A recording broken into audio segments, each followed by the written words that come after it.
கன்னி லக்னக்காரங்களுக்கு பணவரவுக்கு துலாத்தோட வைரக்கல் இல்லை மகரத்துக்கு அதிபதியான சனியோட நீல புஷ்பராகம், இது ரெண்டும் உகந்த கல்.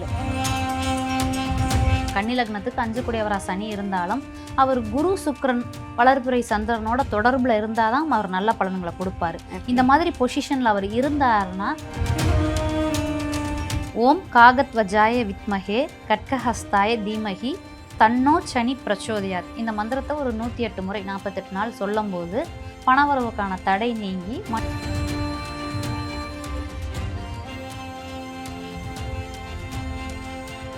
கன்னி ராசி கன்னி லக்ன நேயர்கள் மேம்.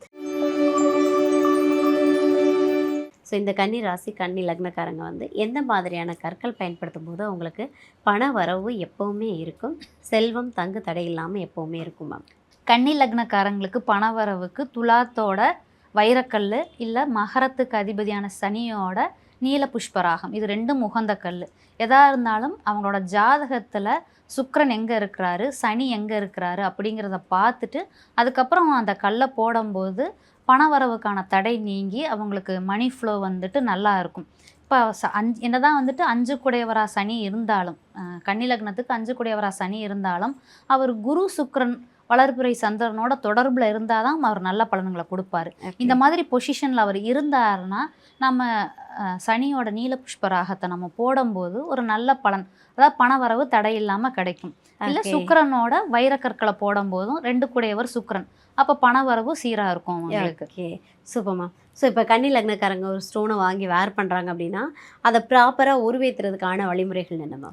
கன்னி லக்னக்காரங்க இப்போ துலாத்தோட வைரம் போடுறாங்க, சுக்கிரனோட வைரம் போடுறாங்க அப்படின்னா வெள்ளியில் போடணும்.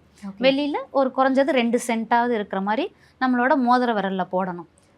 வெள்ளிக்கிழமை சுக்கிரஹோரையாக பார்த்து நம்ம குலதெய்வ கோயில் இல்லை இஷ்ட தெய்வ கோயிலில் போயிட்டு பூஜை பண்ணிவிட்டு அந்த சுக்கிரஹோரையிலேயே நம்ம அந்த மோதிர விரலில் வைர மோதிரத்தை போடலாம். போடுறதுக்கு முன்னாடி சுக்கிரனோட காயத்ரி மந்திரம் ஓம் அஸ்வத்வஜாய வித்மகே தனுர்ஹஸ்தாய தீமகி தன்னோ சுக்ர பிரச்சோதயாத், இந்த மந்திரத்தை 108 முறை 48 நாட்கள் சொல்லும் போது பணவரவுக்கான தடை நீங்கி மணி ஃப்ளோ நல்லா இருக்கும். இல்லை சனியோட நீல புஷ்பராகம் போடுறாங்க கன்னி லக்னக்காரங்க போடுறாங்க அப்படின்னா சனிக்கிழமை சனி ஹோரையா, சனிங்கிறவர் இரவு ஆட்சி பண்ணுறவர், அப்போது நைட்டில் வர்ற சனி ஹோரையா நம்ம வந்துட்டு போய் கோயிலில் குலதெய்வ கோயில் இல்லை இஷ்ட தெய்வ கோயிலில் போய் பூஜை பண்ணிவிட்டு நம்மளோட மோதிர விரலில் அந்த நீல புஷ்பராகத்தை அணியலாம். அணிகிறதுக்கு முன்னாடி ஒரு 108 முறை சனியோட காயத்ரி மந்திரம் ஓம் காகத்வஜாய வித்மகே கட்கஹஸ்தாய தீமகி தன்னோ சனி பிரச்சோதயாத், இந்த மந்திரத்தை ஒரு 108 முறை 48 நாள் சொல்லும் போது பணவரவுக்கான தடை நீங்கி மணி ஃப்ளோ நல்லா இருக்கும். Okay, super ma'am, super. So கன்னி லக்னம் கன்னி ராசி நேயர்களுக்கு வந்து எந்த மாதிரியான கற்களை எப்படி பயன்படுத்தினாங்க அப்படின்னா ஸோ அவங்க முழுமையான பலனை பெற முடியும் அப்படின்னு சொல்லிட்டு ஒரு சூப்பரான விஷயத்தை நம்ம நேயர்களுக்காக கொடுத்துருக்கீங்க. Super ma'am. இன்றைக்கி மனுஷனுக்கு தேவை அப்படின்னு சொன்னாலே முக்கியமான தேவை அப்படின்னாலே பணம் தான்.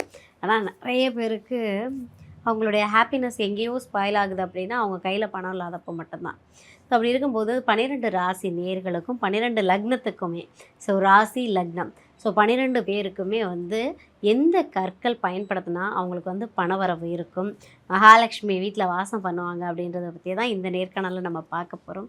ஸோ ஃபஸ்ட்டு வந்து இந்த கற்கள் இருக்கு இல்லையா, கற்களை பற்றி நம்ம நேயர்களுக்காக இந்த கற்கள் போடுறதுனால உண்மையாகவே நிறைய விஷயங்கள் நடக்குதா இல்லை அது ஒரு மாயை தான் அப்படின்ற பார்வையும் நிறைய பேருக்கு இருக்குது. ஸோ இது பற்றி உங்களுடைய கருத்து?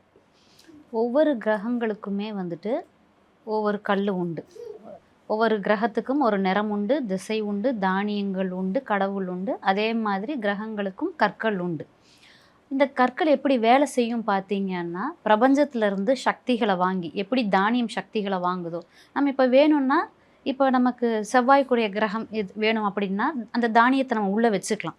செவ்வாயை நம்ம வலுப்படுத்தணும்னு நினைக்கிறோன்னா செவ்வாய்க்குரிய துவரம் பருப்பை நம்ம பத்திரமா எடுத்து நம்ம இது உள்ளே வச்சுக்கலாம். ஆனால் அது மோல்ட் ஆகிடும். ஸோ அதோட வலிமை இது கொஞ்சம் கொஞ்சமாக குறைஞ்சிட்டு போயிடும். ஆனால் எக்ஸ்போஸ்டாகவும் நம்ம வச்சுருக்க மாட்டோம், ஒரு பர்ஸில் வேலெட்டில் வச்சுருப்போம்.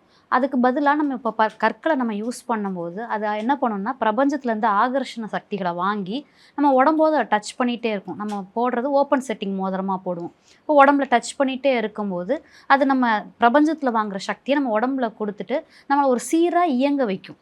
இப்படி தான் வந்துட்டு கற்கள் வந்துட்டு நம்மளை இயங்க வைக்கும், வேலை செய்ய வைக்கும். Okay, super. ஸோ இப்போ நம்ம கற்கள் வாங்குறோம் அப்படின்னா, ஸோ ஏதோ ஒரு இடத்துல போனோம், அந்த கற்களை வாங்கினோம், அப்படியே நம்ம பயன்படுத்துகிறோம் அப்படின்னு சொல்லிட்டு பயன்படுத்தும் போது அதுக்கான சக்தி நமக்கு முழுமையாக கிடைக்குமா மேம்? எதுவுமே அந்தந்த முறையில் செய்யும்போது தான் வந்துட்டு வேலை செய்யும். ம். அதே மாதிரி தான் இந்த கற்கள். அப்படியே வாங்கும்போது அதில் தோஷம் இருக்கலாம், நிறையா பேர் கைப்பட்டு வந்திருக்கலாம், நெகட்டிவ் எனர்ஜி இருக்கலாம், பாசிட்டிவ் எனர்ஜி இருக்கலாம், எப்படி வேணாலும் இருக்கலாம். ஸோ அதை ஃபஸ்ட்டு நம்ம நியூட்ரல் பண்ணிவிட்டு அதுக்கப்புறம் அதை பாசிட்டிவாக மாற்றி அதுக்கப்புறம் தான் நம்ம போட முடியும். இப்போ அது ஒருத்தர் செய்கிறாரு, ஒரு பொற்கொலர் செய்கிறாரு அந்த மோதிரத்தை அப்படிங்கும்போது அவர் எந்த மனநிலையில் செய்கிறாருன்னு தெரியாது. ஸோ அந்த வைப்ரேஷன்ஸும் அதுக்குள்ளே இருக்கும். எல்லாமே வைப்ரேஷன்ஸ் ஆறாதான். ஸோ அந்த வைப்ரேஷன்ஸும் இருக்கும். அதனால் நம்ம ஒரு மோதிரம் வாங்குகிறோம், ஒரு ராசிக்கல் மோதிரம் வாங்குகிறோன்னா நம்ம குலதெய்வ கோயில் இல்லை இஷ்ட தெய்வ கோயில் எது நமக்கு வந்துட்டு அக்சசபிளாக இருக்குதோ அங்கே போயிட்டு அந்த நம்ம சொல்கிற ஹோரையில், அந்த கற்களுக்குன்னு ஒரு ஹோரை இருக்குது, அந்த ஹோரையில் போய் அந்த கோயிலில் பூஜை பண்ணிவிட்டு அதுக்கப்புறம் ஒவ்வொரு கிரகங்களுக்கும் ஒரு காயத்ரி மந்திரம் இருக்குது. அந்த காயத்ரி மந்திரத்தை ஸ்ரத்தையாக ஒரு 48 நாள் ஒரு 108 தடவை சொல்லும்போது அதில் உருவேற்றமாகும். அந்த பாசிட்டிவ் எனர்ஜி இல்லை அந்த பர்டிகுலர் கிரகத்துக்கான வைப்ரேஷன் அதில் இறங்கும். இப்படி இது இறங்கும்போது நமக்கு என்ன தேவையோ அதை டியூன் பண்ணி கொடுக்கும் அந்த கல். ஓகே. ஸோ நம்ம என்ன நினைக்கிறோமோ அது நடக்கும் அப்படின்னு ஒரு விஷயம் இருக்குது. ஆனால் நம்ம நினைக்கிறது வந்து எப்படி சொல்கிறது, நம்ம நம்பணும் ஃபஸ்ட்டு இல்லையா? ஸோ அந்த ஒரு விஷயம் தான் நீங்கள் சொல்கிறதுலேருந்து நான் எடுத்துக்கக்கூடிய விஷயம்.